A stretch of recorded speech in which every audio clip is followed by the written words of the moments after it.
A few days ago, the press reported on a leaked document outlining a plan to forcibly displace Gaza's entire population of 2 million and place it under US control for at least a decade. The 38-page plan envisions the rebuilding of Gaza into a bustling business hub and tourist resort, bisected by a waterway, flanked by up to 8 AI-powered high-tech megacities. The US will take over the Gaza Strip, and we will do a job with it too.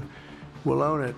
And I don't want to be cute, I don't want to be a wise guy, but the Riviera of the Middle East, this could be something that could be so bad, this could be so magnificent. The leaked document, grandly subtitled "From a demolished Iranian proxy to a prosperous Abrahamic ally," reads like the fever dream of fascist tech bros, not like a serious political plan. Drafted by people with no real understanding of Gaza, Middle Eastern dynamics, or even basic logistics.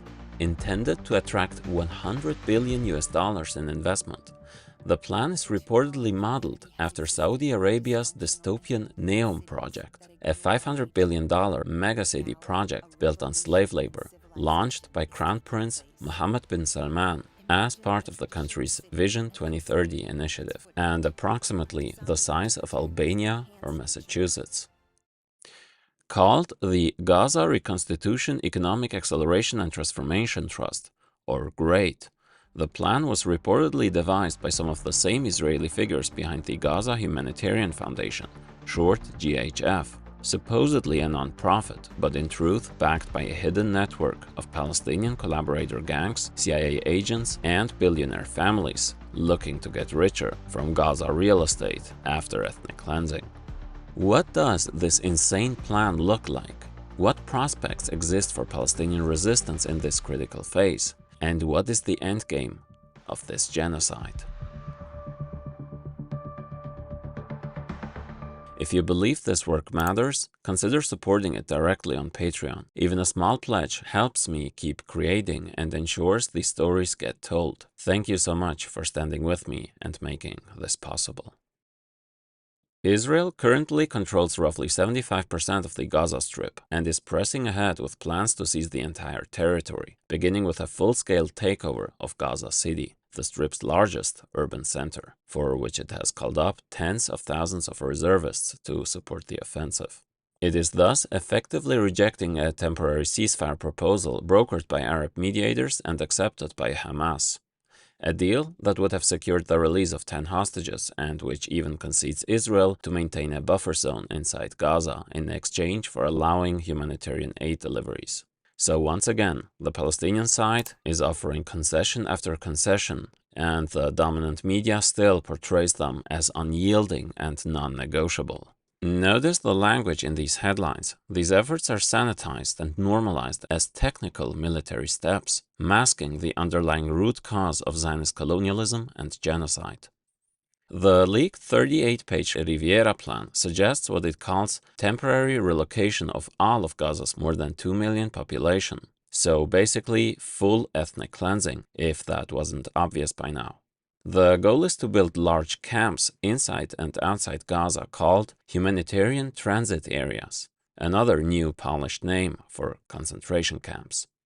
Those who own land would get a digital token in exchange for redevelopment rights. Palestinians who leave would receive $5,000, 4 years of rent subsidies, and a year of food, which they could use to try to start over elsewhere. Those who remain would be placed in housing units of about 323 square feet each, which is about the size of a single-car garage, smaller than your average hotel room in the US. So Palestinians would be pushed to voluntarily leave for another country or be confined to tightly controlled zones during Reconstruction. Isn't this a fair deal provided by the sublime global market? The plan comes from the US-backed Gaza Humanitarian Foundation, the US-based so-called non-profit we covered in a previous video. On the surface, it is an independent US-backed non-profit founded in February of this year, but it is in truth part of a master plan backed by the Israeli army and operated by a hidden network of various American businessmen, CIA agents, and organizations, including powerful consulting and cybersecurity firms and private military contractors. The GHF has assumed control of Gaza's so-called aid system and is part of the plans that have been developed in secret to reconstruct and take over Gaza. In early August, the UN said that over 1,000 people have been shot by Israeli forces trying to receive aid since the GHF began operating in May.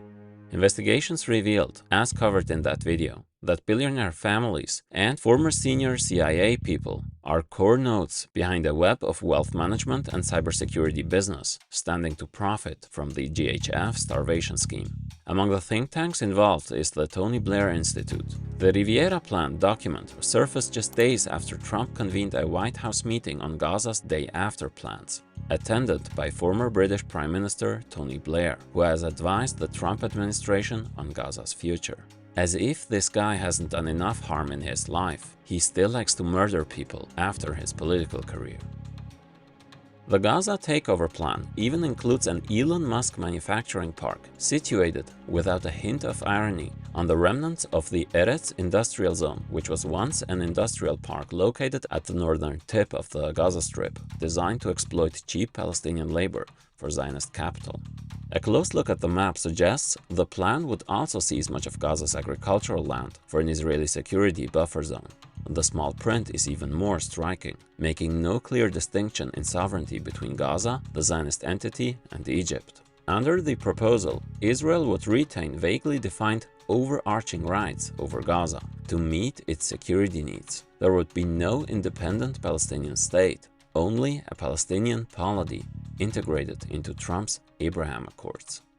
The Abraham Accords are a series of normalization agreements between Israel and several Arab states, mediated by the US, which framed the accords as a historic peace initiative. But they are in truth a strategic tool to legitimize the occupation and delegitimize Palestinian liberation, bolstering Arab collaborator governments to destroy Arab solidarity and facilitate arms deals and technology transfer to expand capitalist and militarized influence in the region. The Accords are a continuation of Arab reactionary ruling elites collaborating with the West and with Zionism, as we covered in my previous videos on the Palestinian resistance. This plan for Gaza's takeover is just the sharpest expression of the logic of capitalism imperialism. It reveals how capitalist expansion goes hand in hand with mass murder and expulsion. It reminds us of the so-called border industries, which in apartheid South Africa served to exploit cheap black labor in the enclaves, or Operation Bootstrap in Puerto Rico, where the annexed territory was refashioned with tax holidays and factory zones to attract US capital. After the Iraq invasion, under the so-called CPA Order 39, the country underwent shock therapy by the Western Coalition Provisional Authority, who enabled 100% in foreign ownership in most sectors, free capital repatriation, and sweeping privatization.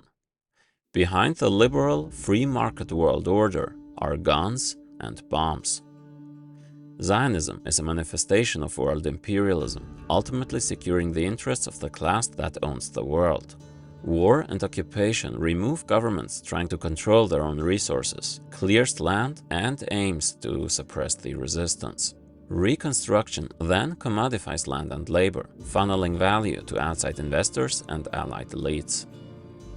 Senior Hamas official Bassem Naim commented on the leaked plan, saying, "Gaza is not for sale. Gaza is part of the greater Palestinian homeland."